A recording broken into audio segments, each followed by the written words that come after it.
So today I'm going to talk about the T110E5, which I don't like. But first off, I know a lot of people really like this tank, and that's cool. There's a lot that, you can like about it. I don't like it just because it's so out of meta, and I feel Wargaming really should give it a little bit of love. It needs to have some of its what are now shortcomings addressed. And again, this tank isn't doing anything wrong. I mean, I had it before they nerfed it years ago, and the armor was actually too powerful. Nobody could pen it from the front. It was just, if you met one, you were dead. But the meta's changed. The game has changed.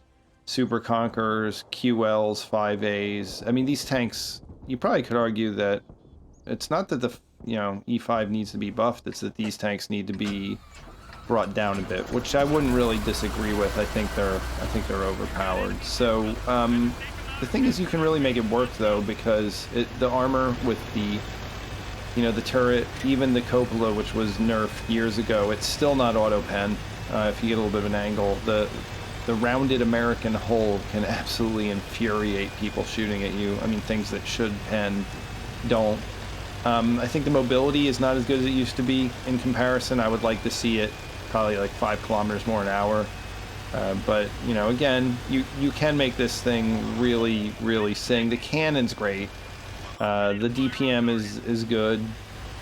It's fairly accurate. The pen's good. It's got great AP rounds. And, it is what it is at this point. That's kind of like the tank's motto. It's not a supercon. It's not those OP 5As and things like that, but in the right circumstances, you can take advantage of the fact that besides it just being a heavy with a great gun, it's fairly well rounded, which I think is kind of endemic in the whole American tech tree, right? These tanks, for the most part, are just good at everything without any, serious flaws. Although I guess you could argue, since they've buffed the Patton a third time, that one is actually great now, which, I wouldn't argue with. But for the most part, just very strong tanks. You're not glass cannons. You have some armor. You have good view range. So let's get into it. So the view range on this thing is pretty good for a heavy, and if you are hold down, from the distance I'm shooting the 140 here, it's going to be really hard for him to snap my cupola. And even though it was nerfed, it's still rounded. I mean, you still bounce a lot. So I look over there to engage, and I see that everybody's on the 1-2 line, so that's not really where the problem's going to be. I'm a little bit worried about the city. They look a little bit sparse, so I'm going to head over here. There is Artie, which kind of sucks because that can ruin the game immediately for me, but I'm going to take that chance because I want to make sure that we don't have tanks up here just shredding the small amount of people that are trying to defend the town. So you see right there, I did bounce. You're going to see a lot of that in this match. It's just, the armor can work really well. Again, it just kind of depends on what you're facing and if you're angled. And I'm slightly hold down here though, so I'm pretty happy about that. There's also really nobody around me that can see, so I'm racking up a ton of spotted damage, which I'm okay with. I would like to 3-mark this at some point. At this point, I do have 2 marks. You only see 1 on there.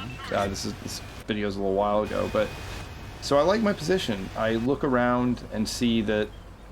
I mean, it's a little dangerous, but I'm protected from Artie for the most part by this house, and it looks like the town was lost and they're going to start coming through. But I have platoon mates. I have a heavy and a TD who are supporting me.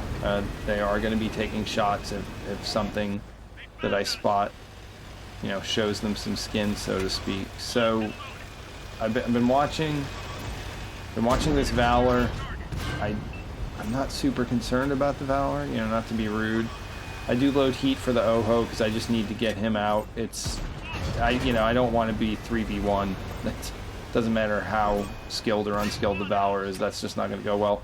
I decided to back off because now I have, I'm surrounded and I have people who can take shots at me from down in the city. I want to get closer to hold down. It's very slow on reverse, but you're seeing how good the gun is though. I mean, I'm not quite snapshotting, but I mean, this gun is accurate for a heavy.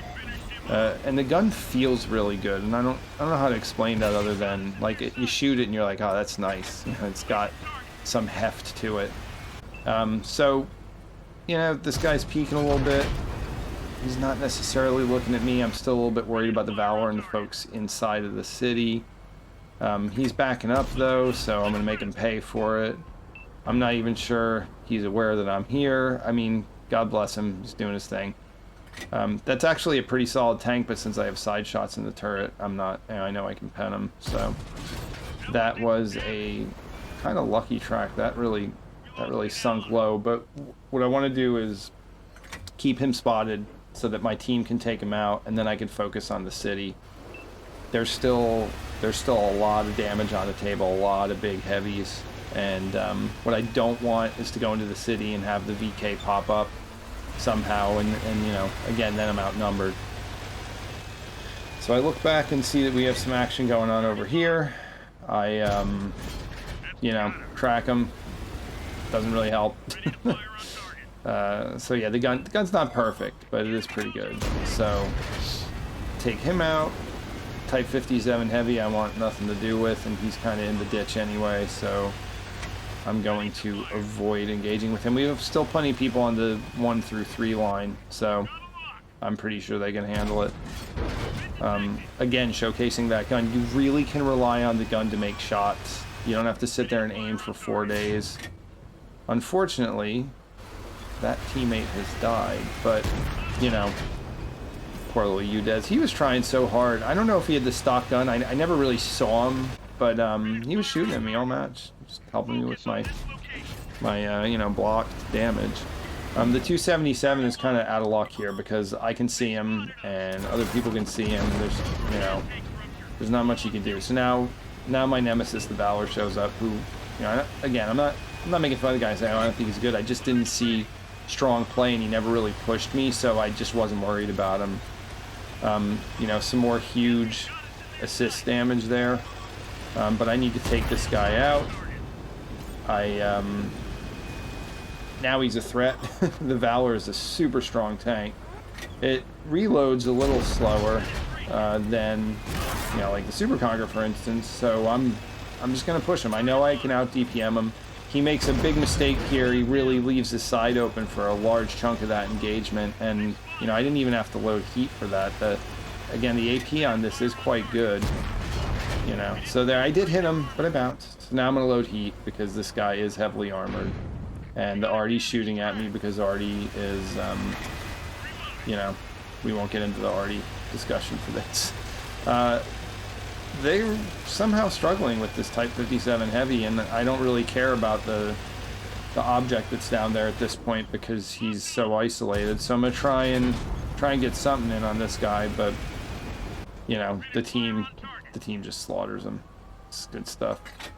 I take another shot, and you know, again, kind of low percentage shots. So I know where the object is as well. That's the other reason I'm not really worried, and I have wonderful shots on him right here that will track him, and then he gets murdered by my platoon mate in the Grill 15, who really did an amazing job supporting me.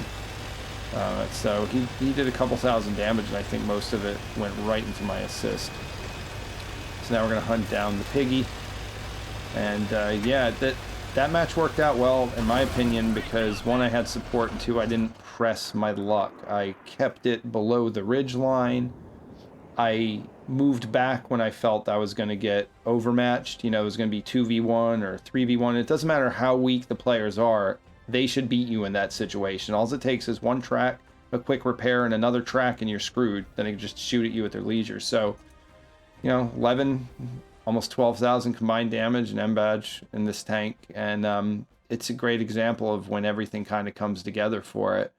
I think that this was, in this situation, the tank that I would prefer to a Super Conqueror. However, my complaint about this tank is that 90% of the time a Super Conch or one of the other meta tanks is just going to destroy it. So, you know, hey, maybe they'll give it some sort of small buff to speed, or, you know, put that cupola back and bring it back to its former glory. Later.